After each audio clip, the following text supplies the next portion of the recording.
Maraming salamat po sa inyong napakainit na pagtanggap po sa amin. Ang ating mga kandidato ng Alyansa para sa Senado. Andito po at ay hinaharap po namin at ipapakilala po namin sa inyo. At nakilala na po ninyo dahil mga sikat po ito. Please, sit down, please. Alam niyo po, mabuti naman po at kayo'y nakarating dito sa ating rally upang makita po ninyo ang mga kandidato po ng Alyansa para sa Senado. Marami pong nagtatanong, bakit po ang tawag sa grupo namin ay Alyansa? Madali lang naman po ang paliwanag diyan. Alam niyo po, kung maalala ninyo ang mga iba't ibang kampanya, makita po ninyo, mga kandidato, pare-pareho po ang suot, pare-parehong kulay. Ngunit kami po, kung titignan ninyo, iba-iba po ang kulay. Bakit po? Dahil lahat po ay nanggaling sa iba't ibang partido. Ngunit nag-alyansa po kami. Nag-alyansa po kami upang maipagsanib puwersa natin lahat ng pinakamagagaling sa lahat ng iba't ibang partido na sila may magsanib puwersa para tumulong po sa taong bayan, para po tumakbo sa Senado na mailuklok sila sa matataas na posisyon ng Senado ng Pilipinas dahil po nais po nilang tumulong. Nakita naman na po ninyo, narinig po ninyo ang kanilang mga karanasan. Narinig naman po ninyo ang kanilang nagawa na. At narinig din po ninyo ang kanilang mga binabalak at pinapangarap para sa ating bansa. Yan po ang ating mga kandidato. Kaya kung titignan po ninyo sila, ay na isa-isa, kikilatisin po natin isa-isa, bawat masasabi naman po natin, may pagmamalaki natin bawat isa sa kanila. Pinagsamang-hama ngayon natin, lahat itong pinakamagagaling, pinakamahusay, pinakamatatalino, pinakamasipag na mga kandidato para sa Senado at palagay ko naman kahit sino po natatapat po sa grupong ito ay magdadalawang isip dahil napakabigat po na makaharap itong grupong ito.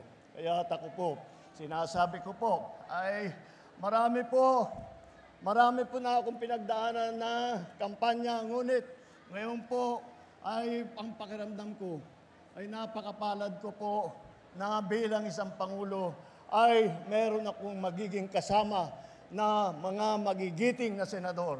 Nakilala ninyo, nakilala ko na magdadala ng kabutihan sa ating bansa. Alam niyo po, sila po ay lahat po ay sila kumbaga ay hasang-hasana. Sanay po sila sa trabaho ng serbisyo publiko. Lahat po sila ay ipinamigay na ang kanilang buhay sa taong bayan.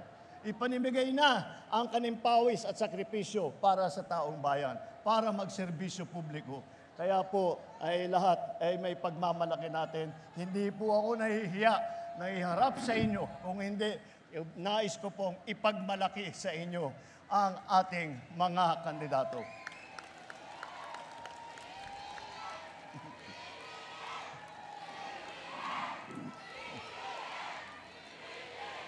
Maraming salamat po. Naalala ko tuloy ang rally natin.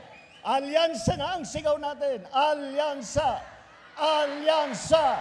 Alyansa! Alyansa! Ayan po. At para hindi nyo po makalimutan, pagdating ng Mayo, na ang ating mga kandidato. Tingnan po natin. Ito pong mga kandidatong nakaharap po sa inyo ngayong gabi. Andito po, karamihan po sa kanila ay dumaan po sa Senado. At marami na nga po, na kagaya ng nabanggit ni Senator Soto, mga seasoned citizens. Meron din tayo mga baguhan na papasok. Ngunit, marami po sa kanila ay dumaan na sa Senado. Andiyan po si Senator Cayetano. Andiyan po si Senator, birthday pala ni Senator Cayetano. Happy birthday, Senator Pia. Nakita naman po ninyo kung anong klase ng serbisyo. Birthday na birthday niya. Magpa-party sana. Kung tayo lang, magpa-party tayo sa kasama ng mga pamilya namin. Siya gusto na, nandito siya sa binyan, kasama ninyong lahat. Kaya po, ang mga naging senador po, si Senator Cayetano, si Senator Lacson, Senator Lapid, Senator Pacquiao, Senator Revilla, Senator Soto, Senator Tolentino po, ay maaasahan po ninyo ito. At sila po ay hasang-hasa, sanay na po, alam po nila ang gagawin. Si Senator Soto nga, hindi lamang senador, kundi naging Senate President pa po. At masasabi ko po, dahil nung senador po ako, siya po ang Senate President namin. Kaya naman po, nakikita namin, nagtatalo-talo kami mga senador, para yung debate namin, kung minsan hindi magkasundo, ay nakahanapan po niya ng paraan. Kaya magaling na Senate President po itong si ating Senator Tito Soto na naging Senate President noon at magiging senador muli sa darating na Mayo. Ang kalahati naman sa ating mga kasamahan ay dumaan sa mababang kapulungan. Naging congressman po. Ang mga naging congressman po dito sa ating grupo ay si Congressman Abalos, Congressman...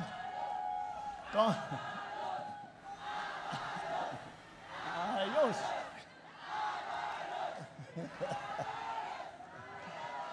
Malakas ang pala natin ngayong gabi. Si Congressman Abalos, si Congressman Binay. Si Congressman Binay nga, seatmate ko sa Congress. Kaya po kami nakatagal ng ilang termino sa Congress dahil lagi kami naghahalakhakan habang binibigay naman namin ang oras sa trabaho. Andyan din po ang naging congressman, Congressman Cayetano, Congressman Pacquiao,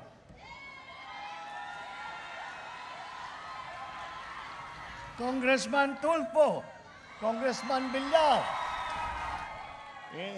Wala pong mga bagito ito sa pagsusulat ng mga batas.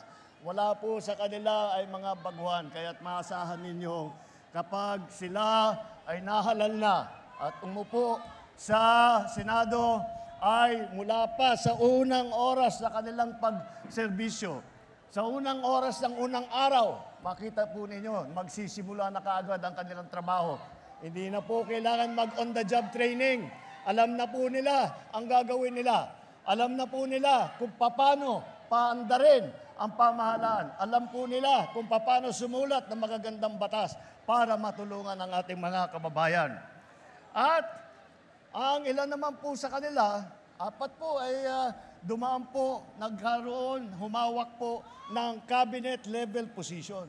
Ibig sabihin, kahit hindi po sekretary, ang kanilang rangko po sa pamahalaan ay parang cabinet secretary.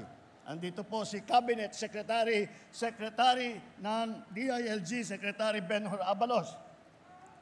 Bakit po siya naging DILG Secretary?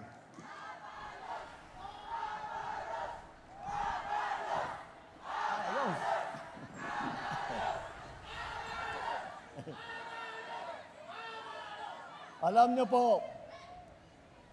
po, kaya po naging DLG Secretary po si Benhur Abalos dahil po nung ako'y umupo bilang Pangulo, ay naghahanap po kami ng pinakamagagaling para ilagay sa kabinete. Sa DILG po, local government po, ay nag-isip kami ng malalim at iniisip namin sino ba ang sa mga kilala natin ang nakakaunawa ng mabuti sa mga trabaho na ginagawa ng ating mga local government. Sino ba ang sanay na makipag-ugnayan sa iba't ibang local government na pinagkakasundo para maging maganda ang koordinasyon ng local government at saka national government. Isa lang po naisip natin, kaya siya po ay ginawa nating DILG Secretary Benhur Abalos. Si Erwin Tulfo rin, siya po ay naging DSWD Secretary. Ganun din po. Nung ako'y unang umupo bilang Pangulo, iniisip ko, DSWD, ang trabaho ng DSWD ay magdala ng tulong sa mga naging biktima nasa lanta, sa bagyo, sa lindol, sa bulkan. At walang masipag na tumulong sa tao. May tunay na puso na nagmamahal sa kanyang kapwa Pilipino. Ay pagka iniisip po natin, sino nga ba yun? Ang taong walang ginawa, pagkagising hanggat matulog, wala na pong ibang ginawa kung hindi isipin kung paano tulungan ang mga maliliit at mga nangangailangan, ang mga naaapi at mga walang boses. Kaya po, ang naging DSWD Secretary ko po ay si Secretary Erwin Tulfo.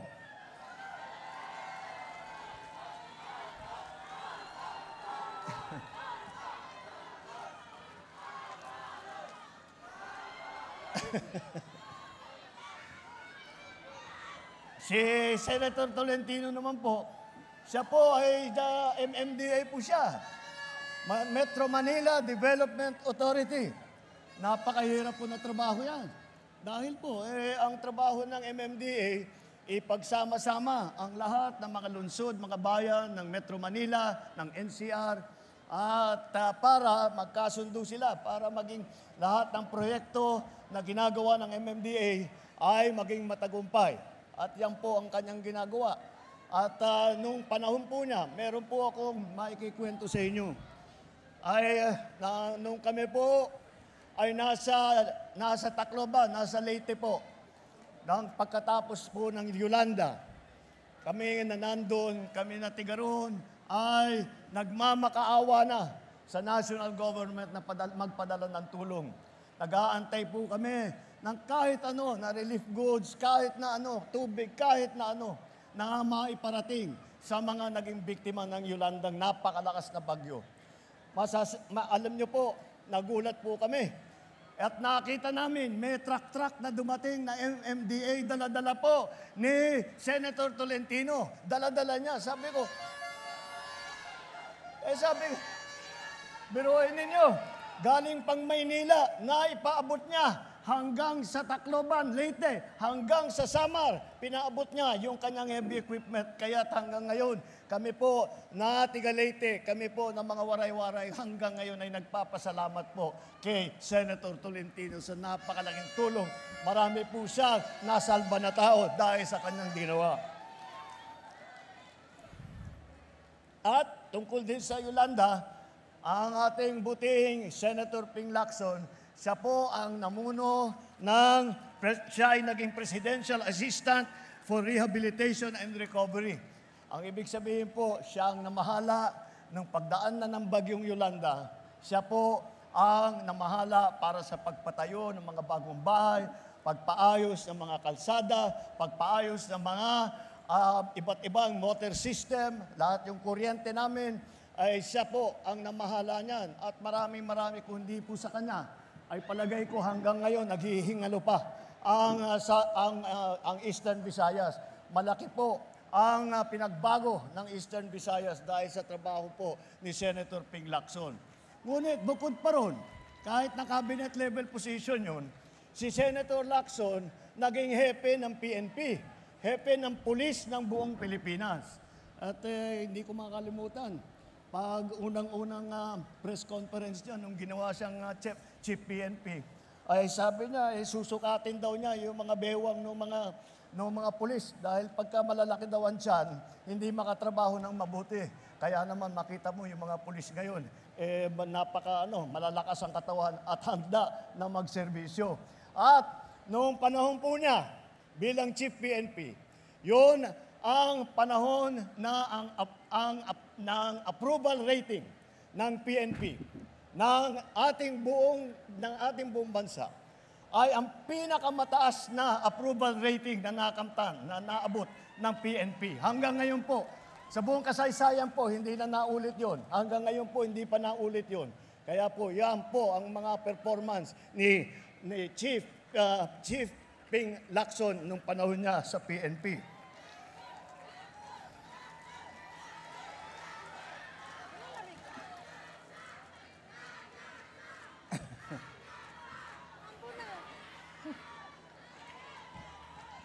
Kaya naman, makita ninyo, ang kanilang karanasan ay mula sa lokal hanggang sa national hanggang sa cabinet position, kabisado po nila lahat ng pangangailangan. At kabisado po nila, alam po nila kung paano aayusin at tugunan ang mga problema na hinaharap nating mga Pilipino.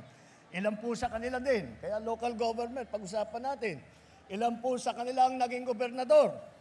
Andiyan po ang gobernador ng lungsod ng lalawigan ng Pampanga, ang ating butihing gobernador, Governor Lito Lapid, na ikwento yata niya sa inyo kung ano yung mga nagawa niya.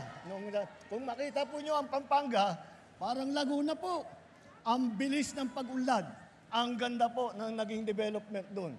At masasabi natin, yung sinimulan ni Governor Lito Lapid nung panahon niya bilang gobernador ay nagbubunga na. At ito siguro, kilala ninyo. Sino ang naging gobernador ng Cavite? Dito sa ating mga kasama. O yan.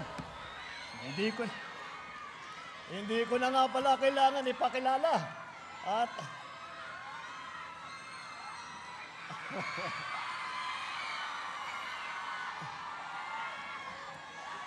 ang ating gobernador ng Cavite, Governor Bong Revilla.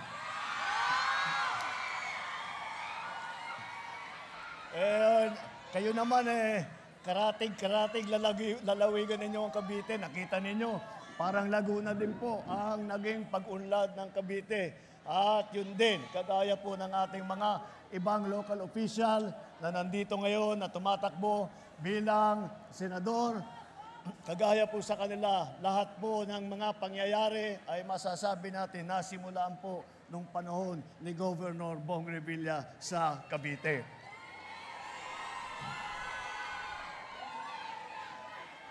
Meron din po tayo mga mayor ng malalaking lungsod.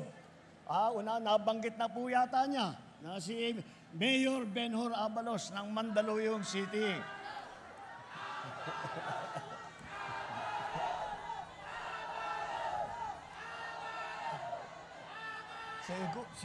Masarap siguro yung merienda ninyo at malalakas ang boses ninyo.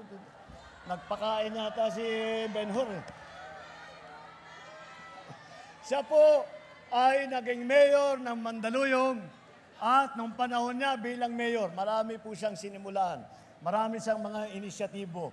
Kaya po, marami siyang natanggap ng mga premyo at kinikilala po siya bilang isa sa pinakamagaling na mayor sa buong Pilipinas. Kaya yan po ang ating naging mayor, Mayor Benhur Abalos.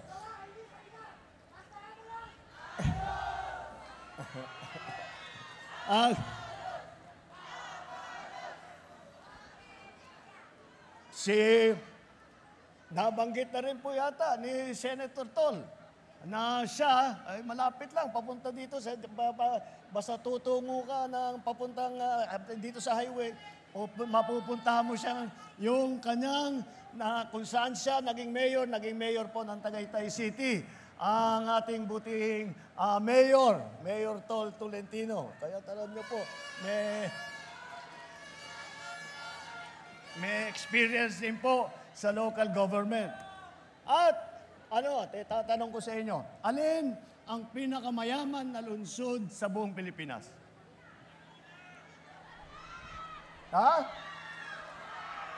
Makati, tumpak. Talaga naman, ang Makati City ang pinakamayaman na lungsod sa buong Pilipinas. Dahil nandun po yung mga malalaking negosyo. At iisipin niyo po, kung ikaw ay naging mayor ng pinakamayaman na lungsod ng buong Pilipinas, ay napakadali po ng trabaho mo dahil marami kang pondo, marami kang pwedeng gawin. Alam niyo po, yung ating mayor ng Makati, si Mayor Abby Binay, ang ginawa po niya sa malaki niyang pondo, ipinamigay po sa taong bayan. Ginawang libre ang dami-dami pong benepisyong natatanggap ng mga tiga Makati dahil po ay lahat ng nahahawakan na pondo ng ating butihing mayor ay ipinapasa at ibinibigay sa taong bayan. At hindi po natin dapat makalimutan, at nabanggit din po yata na si si Senator Tito Soto, naging Vice Mayor din yan ng Quezon City. At mula sa Quezon City po, dahil isa rin sa pinakamayaman at pinakamalaki na lungsod sa buong Pilipinas, ay marami pong gumaya na lungsod doon sa kanilang ginawa sa Quezon City na sinimulaan po noong Vice Mayor Tito Soto. At kung pag-uusapan naman po natin ay ang mga kababaihan, ay makita mo naman kompleto naman tayo na magkakaroon ng boses ang mga kababaihan. Dahil po ang ating mga kasamang babae rito, hindi lang po ito sila'y babae, pangkaraniwan na babae. Matatapang po sila. Hindi po sila umabot sa ganitong taas na rangko bilang senador na dahil sila hindi masipag, hindi sila masigasig. Masigasig po, matibay, matapang, at maaasahan po ninyo na po protektahan po, ipagtatanggol po ang karapatan ng mga kababaihan at bibigyan po ng boses ang ating mga kababaihan. At dahil batas ang pinag-uusapan, dito sa ating grupo, 4 po ang abogado. Ay nandyan po si Attorney Benhur Abalos, abogado po. Attorney Binay, Attorney Cayetano, at saka si Attorney Tolentino. Ito po, alam nyo po, pagka kayo po ay ganyang kagaling na abogado, maaari lang ay sila naman papasok lang sa pribadong practice. Magpayaman lang sila. Palagay ko kung ginawa po nila yon, ubod ng yaman na itong mga ito. Ngunit, sinabi nila, ang buhay namin ay hindi para sa pagpayaman. Ang buhay namin ay para magserbisyo sa publiko. Ang 4 po nating abogado.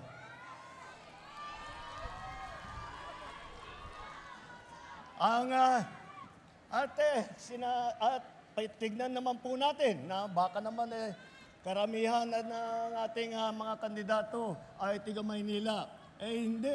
Ang Calabarzon, 3 kaagad 3 kaagad ang kandidato ninyo mula sa Region 4A. Pero makita ninyo, ang mga iba't ibang kandidato po ay nanggaling kung saan-saan po sa Pilipinas. Kilala niyo naman ang ating kampyon, si Senator Manny Pacquiao, na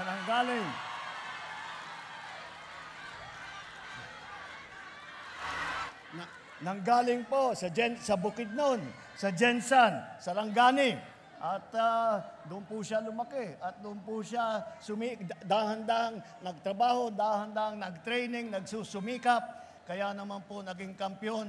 Ngunit hanggang ngayon ay napunta na ang kanyang buhay sa serbisyo publiko. Nakita naman po ninyo ang mga project niya upang tumulong sa mga mahihirap. Hindi maaasahan po ninyo. Kagaya na pagka nanggaling po kung ang tao po ay laking hirap, ay matitiyak ninyo kung sila po ay magiging sikat. Pag sila ay sumikat, babalik po at babalik sa mga mahihirap upang natulungan nila dahil naunawaan niya ang kabuhayan, ang kahirapan ng ating mga mahihirap na kababayan. Andyan din po si Erwin Tulfo. Si Erwin Tulfo ay tiga Davao. Dabawenyo po. Davao at saka sa Sulu. Dahil nandyan po, doon po na-destino ang kanyang ama. At ang kanyang ama, sa kanyang serbisyo, ay naging bayani naman ng ating bansa. At baka hindi nyo po alam, meron pong, bago po kay Senator Tito Soto, meron pong nauna na Senator Soto. Ang Senator Vicente Soto na dating senador ay galing naman po sa Cebu. Kaya't makikita po ninyo, lahat po ng mga iba't ibang lugar ay very well represented po dito sa grupo namin. Si Camille Villar, wala po rito. Ang kanyang mga ninuno naman ay tiga Iloilo. Kaya nakakalat po ang representation dito para ng ating mga senador. Kaya po, napakasimple lang po ang inyong iisipin para sa darating na halalan. Malinaw naman ang hangarin, ang direksyon ng ating alyansa. Ang ating hinahabulang kaunlaran ang hinahanap po natin ang kapayapaan. Hindi po ang pag-aaway-away, hindi po ang pang-aapi. Ang kailangan po natin na pag-uunlad, hindi po pananakot o paninigaw. At ang kailangan po natin ay mga solusyon. Hindi po mga maiinit o maanghang na salita na wala namang kinalaman, wala namang kabuluhan sa pagtulong sa serbisyo publiko para sa tao.